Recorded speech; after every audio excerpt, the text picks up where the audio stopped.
And welcome to another one of my vlogs. And in today's vlog, I'm going to be addressing a topic that was brought up by one of my viewers. He posed a question along the lines of, I worry that the younger generation are not going to be there when I want to sell peer to peer. And I said to him, I was like, okay, I'll make a video about that. That's certainly not a problem. It's not something I personally see, and I'm going to show you my channel, but I'm also going to divulge some information from how I trade. So if you look at the age range, it's not the case. And let's kind of break that down for people. So, okay, the age range, you're talking what, 8 years, 9 years, 9 years, 9 years, 9, and then plus. This makes perfect sense to me. When you're 18 to 24, there's not a lot of people who are really thinking about investing in precious metals. It's not really on the radar. The reason it's not on the radar is because you're kind of living for the moment. I know I was, especially. It wasn't until I hit about 24. I had gold and silver on the radar at 19, I believe it was. I thought it was a good investment. I wasn't the norm. I had a share dealing account at 18. It was one of the very first things I did when I turned 18. But I was always fascinated by the stock market. That was not the norm when I was growing up.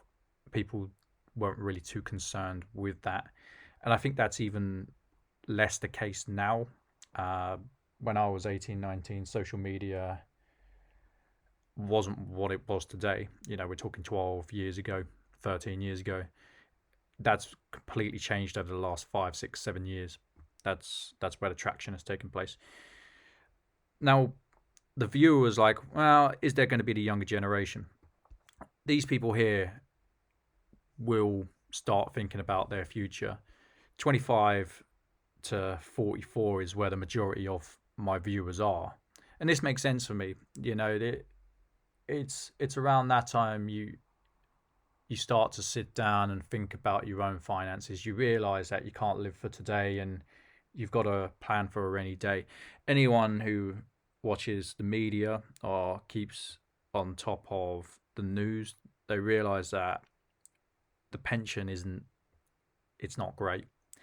It really isn't great in the UK. You need to be planning for your retirement. I think the 24 to 34 range are probably the people who they want to trade more in terms of the people I'm dealing with. The younger guys they want to buy something that they can potentially flip. They don't want to hold it for an elongated time period. So they're looking at precious metals or coins in general as something that they can benefit from kind of in the short run. I find this age group, even though they're quite similar in terms of views, their outlook on life is completely different. They're all about preserving their wealth. They're planning for their future. And it makes sense that it drops down. When you're talking 55 to 65, you're not really planning for your future. Most of that would have been done. I'd hazard a guess and say this small section here is people who are either collectors. I find the older generations tend to have collections rather than purely for investment purposes. And this section here is probably more to do with they're thinking of putting something away for their kids. Now, this isn't factual. I don't have the individual breakdown. I'm only summarizing from the people I deal with. I don't know everyone's ages, but you kind of get a firm grip on the type of people you're dealing with. It's a completely different mindset across someone's age. Different ages have different wants and aspirations and needs. And I think that's fairly broken down on this graph alone. So to answer the question of the gentleman who posed it, I don't think you're going to have a problem. What's going to happen is as you progress along to these ages, you're going to have more and more people come through. I don't think that the 18 to 24 age bracket is going to stay that low. I think what's going to happen is they're going to sit down and think about their life, and then it's going to go up, but it's going to go up and move over. Now, I've only got a channel of just over 2,000 subs. You could say that's a representative sample. Obviously, the bigger the sample you have, the more it reflects society and the more it's accurate in terms of statistics. I do have very limited knowledge on statistics. I have studied it. I wasn't amazingly good at it, but I think you need a sample of like 600 people for it to be relevant. So you're talking, I'd have to have 30% views, which would be about, yeah, it'd be about 600 people. So it probably is a relevant example to use in my case. I can revisit the topic going forward. That's not a problem. But yeah, I don't think you're going to have a problem as you get older selling to the younger generation. In fact, I actually believe these two over time will grow bigger than these sections. And the reason I believe that is because of how social media has kind of been ingrained into people's lives. If you were 18 when I was 18, there wasn't all of YouTube and all these sites you could go to. It wasn't rudimental, but it wasn't fully built like it was today.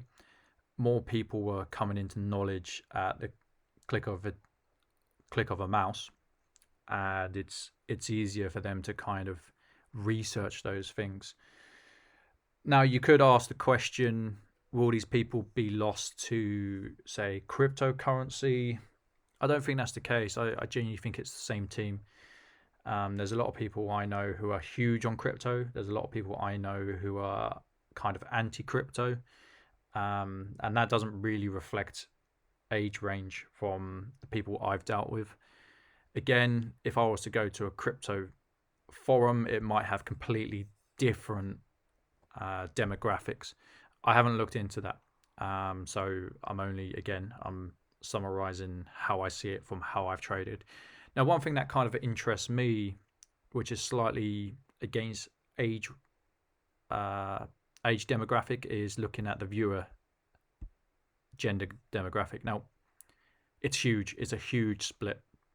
This wasn't going to be part of the video, but I think it's important to break it down. So you're talking essentially 93% of the people who watch my channel are male, and 7.5% is female.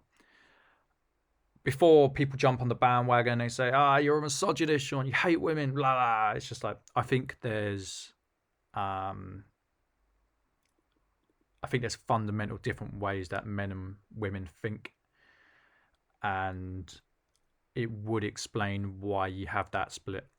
So I think historically men have been the breadwinners, and they're there to look after the family unit, whereas women, I find, are more interested in jewelry, which is about finding a partner.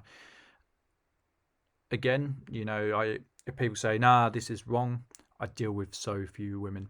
It's a shame, really. I'd love to deal with more women. I think women are fairer when it comes to trading. They're more savvy on most occasions. On the women I have dealt with, they want to get the best bang for their buck, but they know there's a line. I don't think this is going to change much. I really don't. If I could double this to 15%, I'd be really happy, but I just don't think it's going to happen.